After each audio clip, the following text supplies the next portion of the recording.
ఉగ్రవాదాన్ని పెంచి పోషించే దేశాలకు సహాయ నిరాకరణ చేయడం ద్వారానే సమూలంగా అరికట్టగలమని ఉపరాష్ట్రపతి వెంకయ్యనాయుడు అన్నారు. ఐక్యరాజ్యసమితి శాంతి విశ్వవిద్యాలయం గౌరవ డాక్టరేట్ ప్రదానం చేసిన సందర్భంగా ఆత్కూరు స్వర్ణ భారత్ ట్రస్ట్ లో ఏర్పాటు చేసిన ఆత్మీయ సమావేశంలో ఆయన పాల్గొన్నారు. విశాఖ ఎంపీ హరిబాబు స్వర్ణ భారత్ ట్రస్ట్ మిత్ర మండలి ఆధ్వర్యంలో వెంకయ్యను ఘనంగా సన్మానించారు. ఈ గౌరవం తనకు మాత్రమే దక్కింది కాదని భారత ప్రజలకు దక్కిన గౌరవంగా భావిస్తున్నట్లు పేర్కొన్నారు.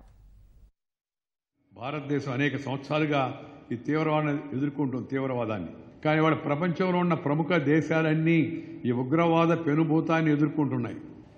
మన భారతదేశం ఐక్యరాజ్య సమితిలో తీర్మానాన్ని ప్రతిపాదించింది.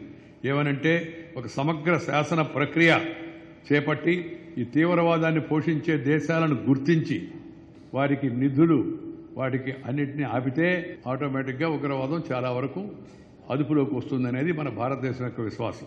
పేదరిక నిర్మూలన, ఆర్థిక అసమానతల తగ్గింపు, ప్రాంతీయ అసమానతల తగ్గింపు, వివక్షతలు లేకుండా అభివృద్ధి ముందుకు వెళ్లాలంటే శాంతి అవసరం.